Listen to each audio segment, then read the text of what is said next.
नमस्कार मित्रों, daily prelims pointer में आपका स्वागत है। स्पेशली यूपीएससी को लेके जो स्पेशल पॉइंटर्स बनते हैं, ठीक है, उस पे डिस्कशन होती है। तो न्यूज़पेपर में भी बार-बार विंडफॉल टैक्स को लेके बातें चल रही है। तो विंडफॉल टैक्स को देख लेते हैं कि क्या है। अगर एकाएक इंक्रीज हो जाए किसी के प्रॉफिट में, ठीक है, तो उस चीज को बोला जाता है कि यार ये विंडफॉल हो रहा है, लगाया कितना और कमाया कितना। ठीक है, तो जो एवरेज प्रॉफिट है ना, उससे ज्यादा अनएक्सपेक्टेडली अगर गेन हो जाता है ना, तो उसको विंडफॉल टैक्स बोला जाता है। तो उस पे गवर्नमेंट क्या करती है कि वो टैक्स लगाती है कि भाई आप एबव एवरेज कमा लिए हैं, इतना कमाना चाहिए था, इतना हो सकता था, आप इतना तक कमा लिए, तो ये जो एक्स्ट्रा पार्ट हुआ ना, इस पे आपको टैक्स देना पड़ेगा। ठीक है, ये वन टाइम इम्पोज टैक्स है बिजनेस पे। ठीक है, जिसने ये काफी ज्यादा एक्स्ट्रा प्रॉफिट, जिसको बोल सकते हैं कि मार्केट की कंडीशंस को एक्स्ट्रा प्रॉफिट लिया है, मतलब मौके का फायदा उठाया है, जिस तरीके से बोल सकते हैं कि और किसी को भी फायदा नहीं मिला है। कुछ स्पेसिफिक कंपनी जो है, ठीक है, पर्टिकुलर कंपनी जो है, उसने जबरदस्त तरीके से जो फायदा उठाए हैं, उसका जो एक्स्ट्रा फायदा है ना, उस पे विंडफॉल टैक्स लगाया जाए। ठीक है, तो ये बातें क्लियर हो गई कि टैक्स किया जाएगा जो अनएक्सपेक्टेड हायर प्रॉफिट हुई है। नाउ अब क्या है, इससे क्या है कि गवर्नमेंट को फायदा है कि गवर्नमेंट जो एडिशनल इनकम कमाया है, उसको फिर से पब्लिक इंफ्रास्ट्रक्चर पे या फिर पब्लिक यूटिलिटी सर्विसेज पे, जहाँ पे भी उसको खर्च करना होगा, वो अपना खर्च करेगा।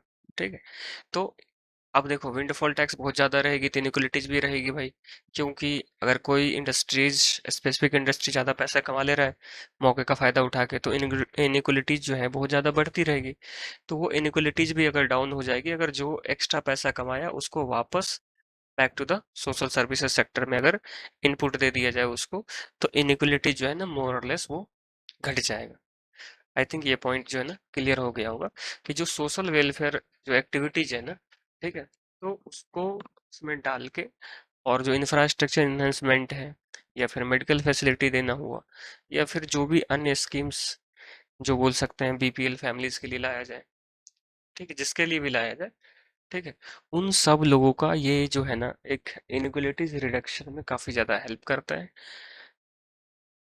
और अगर ये विंडफॉल टैक्स लगातार इंक्रीज करते रहे, तो स्वाभाविक है कि जो कंपटीशन है ना, वो भी मतलब बोल सकते हैं कि रिड्यूस हो जाएगा। स्वाभाविक है कि जो अनएक्सपेक्टेडली हाई कोई कंपनी अगर मौके का फायदा उठता है उसको, और वो एक्सट्रीमली बोल सकते हैं कि फेवरेबल सिचुएशन कंडीशन में अपने आप को लेके वो प्रॉफिट गेन कर लेता है, तो स्वाभाविक है जो उसके कंपिटिटर हैं जो उस लाइन ऑफ एक्शंस को मेंटेन नहीं कर पाए, तो अनयूजुअल उसका नुकसान भी होगा।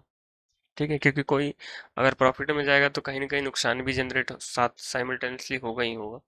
राइट, तो अगर वो चीज़ साइमल्टेनियसली होगा, तो जो बंदे नहीं कमा पाए उसको तो नुकसान हुआ अच्छे खासे लेवल पे। ठीक है, तो यही चीजें जो है ना बार बार आ रहा था। तो जो नहीं कमा पा रहा है तो भाई उसको नुकसान तो होगा। तो यही चीज जो न्यूज में है ना, वो प्रीलिम्स के हिसाब से वे विंडफॉल टैक्स बार बार आ रहा था। तो धन्यवाद मित्रों, मिलते हैं नेक्स्ट में।